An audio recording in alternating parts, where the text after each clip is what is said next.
December वेझो ईंदी पई वञे तीअं तीअं असांजे सिंध जे हर कुंड कुर्छ ते मच कचहरियुनि जा बि मेला लॻंदा पिया अचनि। इन सिलसिले में अॼु असीं आया आहियूं सिंध यूनाइटेड पार्टी जे तरफ़ां जेका मच कचहरी हिननि हई आहे हिते क़ौमी रागी बि आहिनि।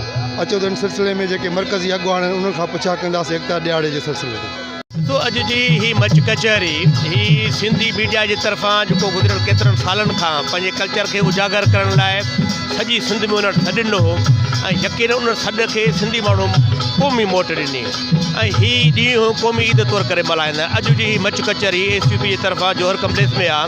उन तसलसल जी हिकिड़ी कड़ी आहे। असां सम्झूं था तव्हांखे नोट करणु खपे त सिंध जा नौजवान बि आहिनि, बुज़ुर्ग आहिनि, अजरक टोपियूं पाए पंहिंजे कल्चर सां पंहिंजे सक़ाफ़त सां मुहबत जो इज़हार कनि था ऐं अञा उनखे तमामु हिन चकर वॾी ख़ुशी थी आहे त जेको वफ़ाक़ वक़्तनि ब वक़्तनि पंहिंजे जेको आहे सो ग़ैर आइनी फ़ैसिला ग़ैर क़ानूनी फ़ैसिला करे सिंध जे वसीलनि जी का फुरलुट कंदो आहे। उहो बि टॉपिक मीडिया रखियो आहे त सिंध जा ॿेट सिंध जी मिल्कियत, सिंध जा वसीला सिंध जी मिल्कियत।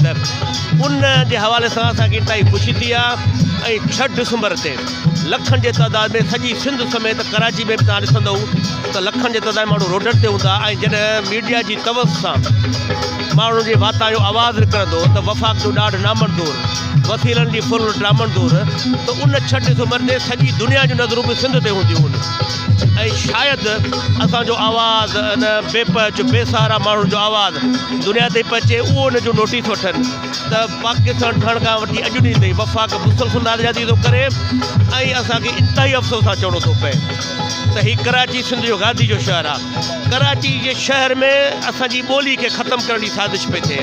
तालीम इदारे में सिंधी सब्जेक्ट नथो पढ़ायो वञे, असांजा ॿार जेको सिंधी नथा ॻाल्हाए सघनि त इहा तमामु गहरी साज़िश आहे। ऐं इनशा ताला हिन कल्चर ॾींहं जे हवाले सां इन इशू बि खणंदासीं, उनजा वॾा फ़ाइदा थींदा। अॼु पाण इंजॉय पिया कयूं तव्हां सां गॾु पंहिंजे सक़ाफ़त सां मुहबत जो इज़हार आहे। हीउ फनकार, हीउ जोगी फ़क़ीर, इहे असांजी सक़ाफ़त जो कल्चर जो हिसो आहिनि, क़ौम जो हिसो आहिनि। उन खां पोइ सूफ़ी राग जी महफ़िल ते तव्हां सां सभु गॾिजी इंजॉय कंदासीं। ॾिसो पिया था त हीअ अॼु असांजी मच कचहरी आहे ऐं हिते हर साल कोशिशि करे हीअ जेको आहे मच कचहरी कंदा आहियूं। मच कचहरी सां गॾो गॾु अॼु असांजो एहतजाज बि आहे।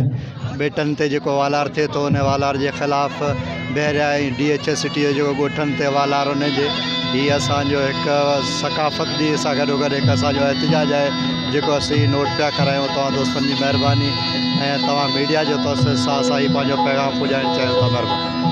अॼु सक़ाफ़ती ॾियारो Sindh united party Karachi union मल्हाए रही आहे ऐं हीउ क़ौमी जज़्बे जो इज़हार आहे।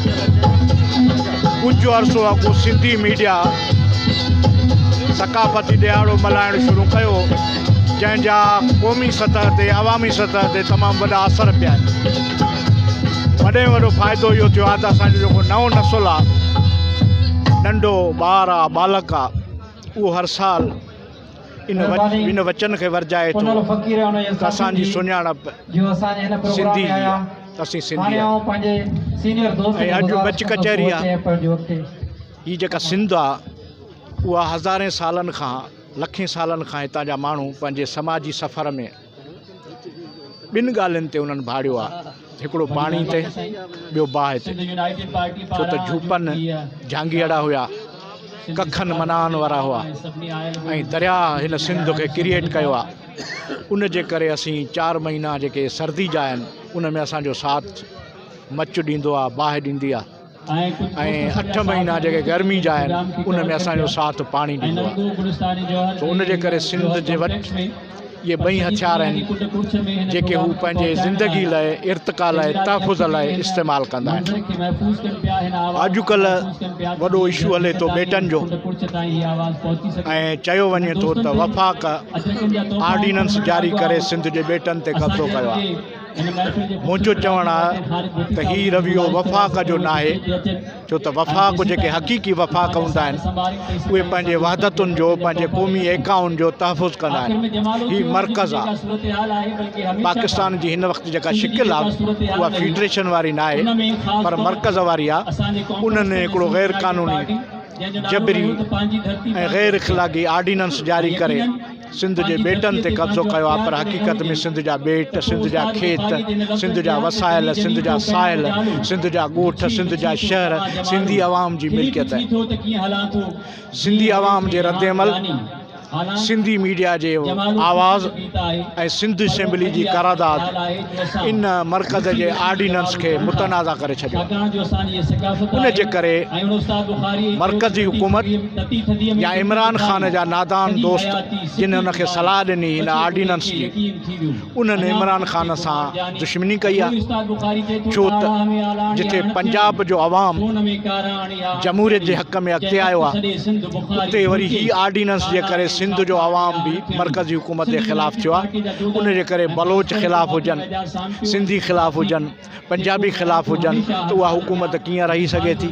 उन जे करे आउं चवां थो मरकज़ी हुकूमत खे त उहा होश खां कमु वठे, छो त सिंधी माण्हुनि हज़ारे सालनि खां पंहिंजे दंगनि जी, पंहिंजे बेटनि जी, पंहिंजे वसाइल जी, पंहिंजे साहिल जी, पंहिंजे ज़मीनुनि जी, पंहिंजे ॻोठ जी, पंहिंजे दरिया जी हिफ़ाज़त कई आहे ऐं सिंधी माण्हू उहा जंग जेका आहे जारी रखनि। सिंधी यूनाइटेड पार्टी तरफ़ां एकता ॾींहुं मल्हायूं था। एकता सिर्फ़ु सकाफ़त जी न आहे, एकता जेका आहे असांजी हिकु सो पूरी मजमूई धरती जा जेके बि तहज़ीब तमदन ऐं धरती जेका सो एकता आहे।